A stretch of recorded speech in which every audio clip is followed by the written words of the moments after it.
the challenge of the Yukon. On, King! On, you huskies! The Wonder Dog King, swiftest and strongest of Eskimo lead dogs, blazes the trail through storm and snow for Sergeant Preston as he meets the challenge of the Yukon. Sergeant Preston was typical of a small band of Northwest Mounted Police, preserved law and order in the new Northwest country, where the greed for wealth and power led to frequent violence and bloodshed. But in spite of the odds against them, Sergeant Preston and his Wonder Dog King met that challenge, and justice ruled triumphant.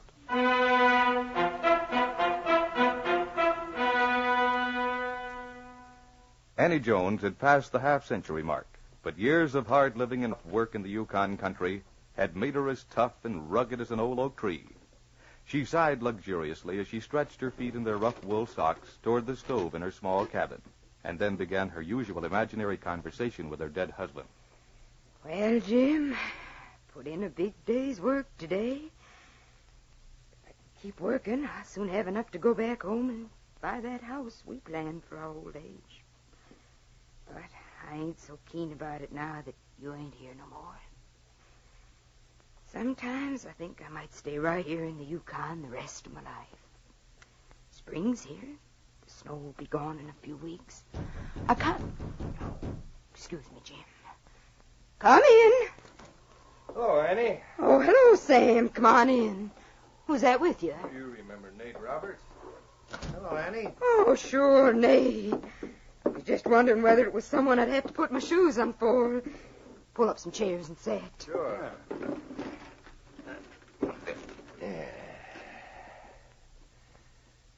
This fire feels good. Kettle's getting ready to boil. I'll make you some tea. Oh, don't bother, Annie. You're tired. I hear you're trying to work that claim of yours all alone. Yep. Doing all right, too. Mighty heavy work for a woman, ain't it? Oh, I'm used to it. Worked right along with Jim till he was killed. Everybody thought you'd pack up and go back to Indiana after Jim's accident. Well, I need more money to do that. Annie, that claim of yours don't pay enough with one person working it.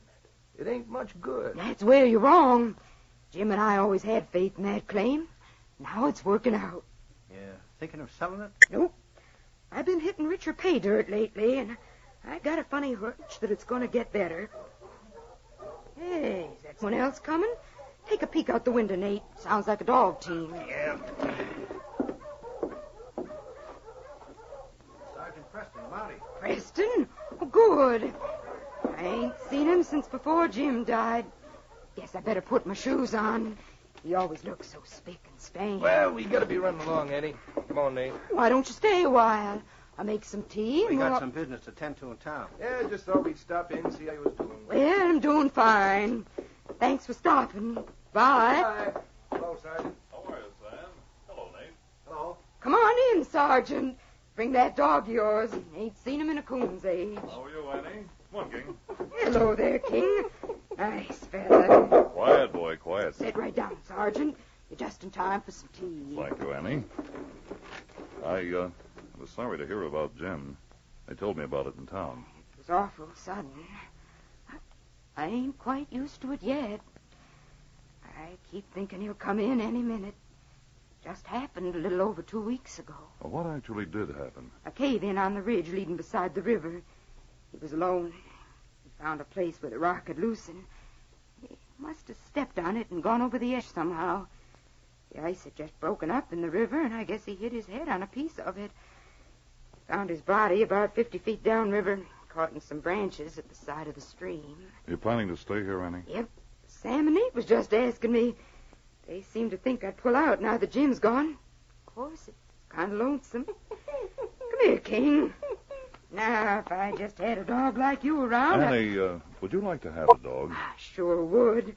Been planning to get one. I always wanted one, but Jim never liked them. That was the one thing we always argued about. He was so dead set against it that I didn't insist. Well, I'm looking for a home for one of my sled dogs right now. You are? Which one? Jinx, the big black one. He's half Newfoundland, the best-natured dog on my team. He strained a tendon in his hind leg, and it keeps going bad on him all the time. Oh, I remember him. You mean you want to give him away? Well, I'd like to find a good home for him. They have another dog for me at headquarters to take his place. Where is he now? He's outside.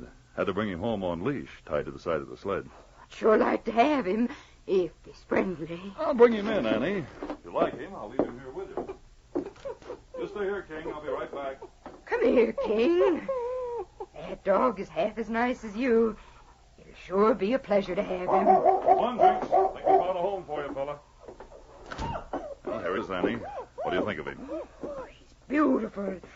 What a big fella. Come here, Jinx. It's the biggest dog I have. You like him, Annie? Do I like him? Why, we're going to be pals, ain't we, Jinx? Well, he seems happy about the arrangement. I don't know how to thank you, Sergeant. Look at him, putting his big head in my lap. After all these years, I finally got a dog. Well,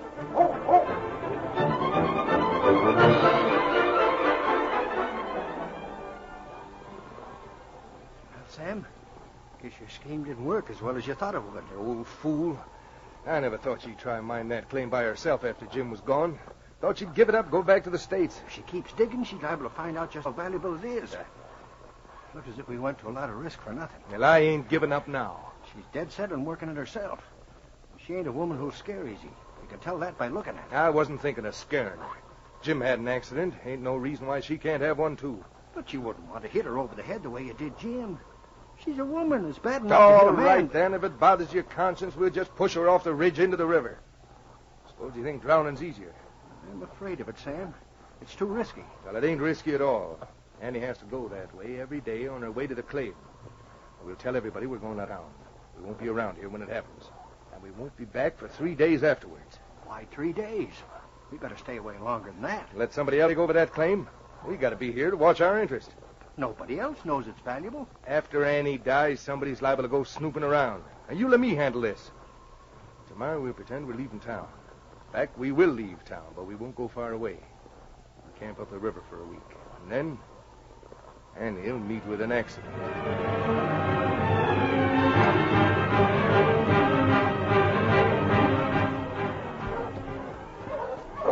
Hello, King. Hi, you Huskies.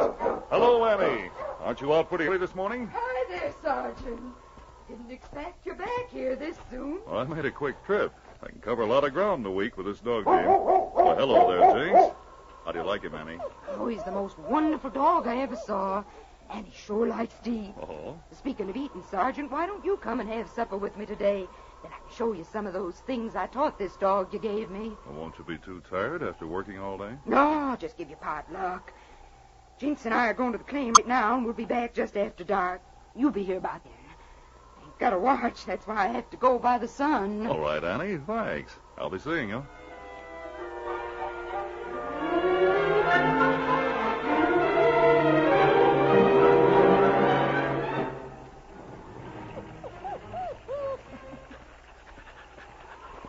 Get going, Jinx.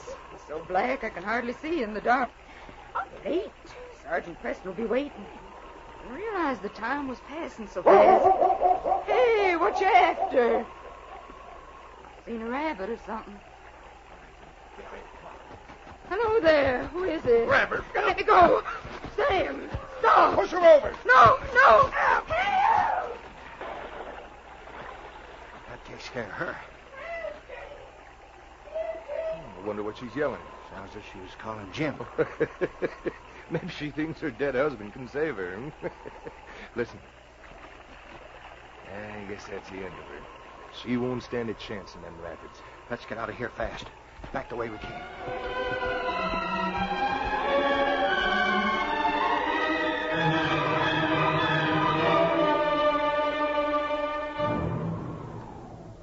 Sergeant Preston stood in the door of Annie's cabin, looking anxiously into the darkness.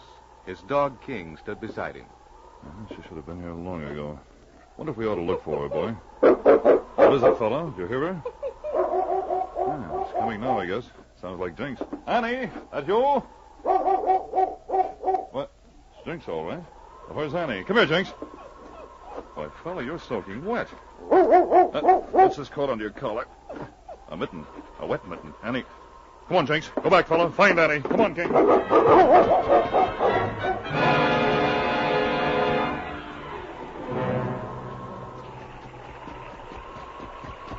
Where is she, Jinx? Annie! Find her! Annie!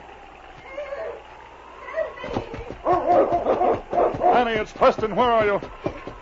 Here I am. I'm about frozen. Well, at least you're alive. Here, I brought a blanket. Let me wrap you up. Dirty buzzard. Pushed me off in the river. Take it easy, Annie. You can tell me about it when we get back to your cabin.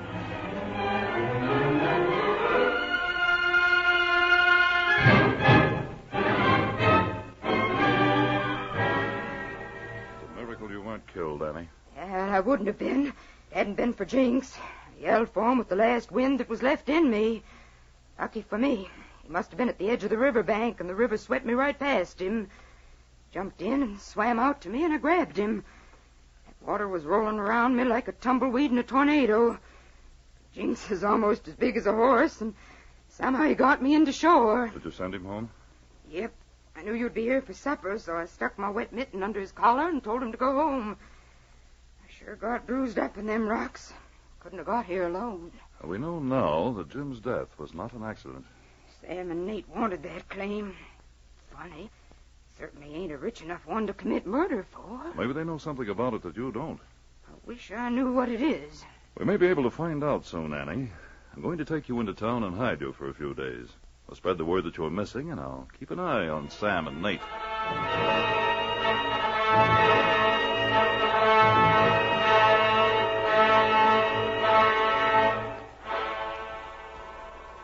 Don't you think it's a little too soon to be seen around Annie's claim, Sam? She's only been missing 5 days. Nobody's going to see us way out here. Searched all over this place once. They won't do it again. But, Sam, maybe we'd better wait. Get going. We're going to open up that rich vein and get everything out of it. If it's bigger than we think it is, we'll file a claim after all the excitement's died down. If it ain't, we'll take all we can out of it and get out of this territory. Nobody will be any the wiser. All right. Here goes. Yeah, that'll help you. We'll be rich men in no time. It'll be worth all we did. Poor Annie. She'd known this was right under her nose. Hello, Sam. What's the idea of this? Oh, what? Oh, where'd you come from, Sergeant? Well, I just happened to see you coming this way. Followed you. Well, we heard Annie was missing, and we thought we'd look over her claim, see if it was worth taking over. And you seem to know just where to look, too. There's nothing wrong about it. Annie hasn't any heirs. This place will be anybody's for the taking. Who said Annie was dead? Why, nobody. I just thought that I in ain't case... half as dead as you're going to be when they stretch your filthy neck at the end of a rope, you murdering varmint. Why, Annie, where did you come She's from? been standing behind that clump of trees listening, Sam. Look out, Sergeant. Nate! Go away! No! Help! Take him off! Help me! Back, King. Get away! Let him go, fella. Off him, boy. That yellow little mongoose. He was going to murder you with that pickaxe. You should have let King eat him up. Get up, Nate. You and Sam are both under arrest for the murder of Jim Jones and the attempted murder of Annie. Watch them, King. Oh, Jim. He'd only had a dog like Jinx. Maybe he'd be alive. Well, Annie, at least you know now why they wanted your claim. They knew where the rich vein of gold was. Get going, you two. Taking her to jail. Watch them, King.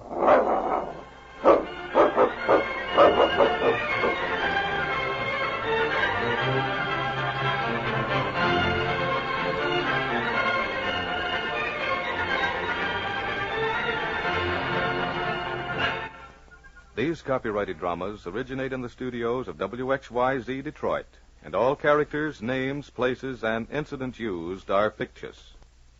They are sent to you each week at this same time.